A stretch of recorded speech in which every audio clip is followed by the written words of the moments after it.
দ্বিতীয় দিনেও জমজমাট cable TV equipments traders and manufacturers আয়োজিত 26তম cable TV show. Cable TV broadband OTT সময়ের সঙ্গে পাল্টানো নতুন প্রযুক্তির খোঁজ, তার সঙ্গে বর্তমান প্রজন্মকে প্রযুক্তি বান্ধব করে তোলার লক্ষ্যে শুরু হয়েছে এই শো। এই মেগা মেলা সার্ক অঞ্চলভুক্ত দেশগুলির মধ্যে সবচেয়ে বড় কেবল অ্যান্ড ব্রডব্যান্ড শো হিসেবে স্বীকৃত। 3 দিনের এই মেলা চলবে 19শে ডিসেম্বর পর্যন্ত। পরমা আইল্যান্ডের মিলন মেলার বিশ্ব বাংলা মেলা প্রাঙ্গণে এবছর নতুন প্রযুক্তি এবং শিল্প সহায়ক যন্ত্রপাতি নিয়ে 90টি স্টল রয়েছে, যেখানে cable connection, broadband networking, surveillance, ওটিটির মতো টেকনোলজিক্যাল আপডেট সংক্রান্ত তথ্য এবং প্রদর্শনী থাকছে। মহারাষ্ট্র, গুজরাট, বিহার সহ দেশের বিভিন্ন রাজ্যের cable operator, broadband service provider, MSO এবং ব্রডকাস্টাররা এবারের মেলায় যোগ দিয়েছেন। পাশাপাশি প্রতিবেশী বাংলাদেশ, নেপাল, ভুটানের প্রচুর কেবল অপারেটররা উদ্বোধনী অনুষ্ঠানে ছিলেন। এছাড়াও পশ্চিমবঙ্গের বিভিন্ন জেলার কেবল অপারেটররা নতুন কী প্রযুক্তি এসেছে স্টলে ঘুরে ঘুরে তার খোঁজ খবর নিয়েছেন। বাংলাদেশ থেকেও প্রায় 60 জন প্রতিনিধি অংশগ্রহণ করেন এই প্রতিযোগিতায়। যত এখন আমাদের এক্সিবিশনের সময় যাচ্ছে, বিশেষ করে এবার আমাদের প্রায় 2 বছর পর হলো এক্সিবিশন।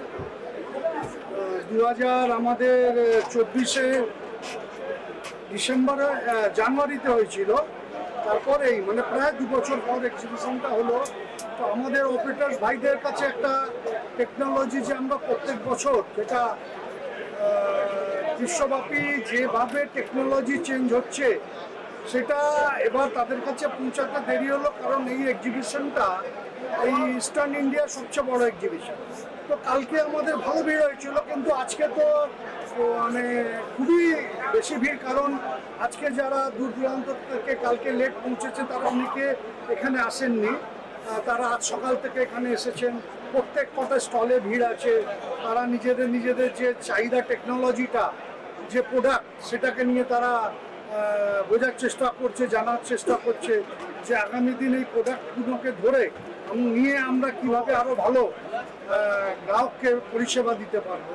তো আমিও একজন, এই যে এক্সিবিশন যারা করে তার মধ্যে একজন, আমিও একজন। তো আমরা আজকের দিনটাতে খুবই খুশি যেভাবে আজকে লোকজন এসছেন, কারণ আমি কালকেও বলেছিলাম এটা ইস্টার্ন ইন্ডিয়ার সবচেয়ে বড় এক্সিবিশন।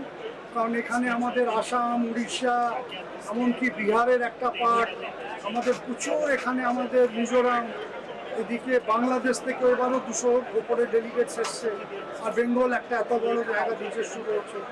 তো তারা প্রত্যেকেই যেমন প্রত্যেকবার আসে, এবারও তারা খুব এসছে এবং তারা এবারে খুব খুশি। তারা অনেক কিছু নতুনত্ব পেয়েছে, যে ওনারা যে আশা করে আসেন যে একটা এক্সিবিশনে এসে আমরা নতুন যদি কিছু পাই, তো সেখানে ওরা অনেক কিছু পেয়েছে।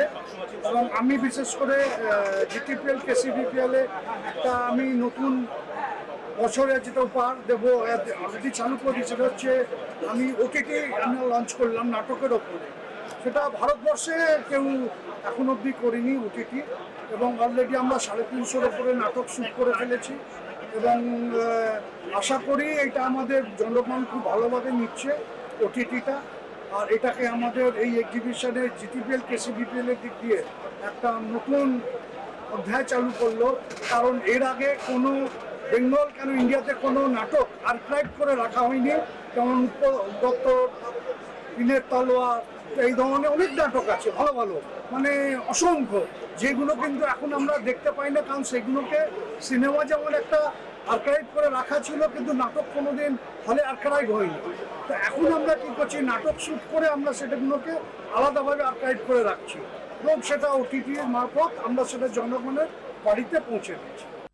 Bureau report, channel 10।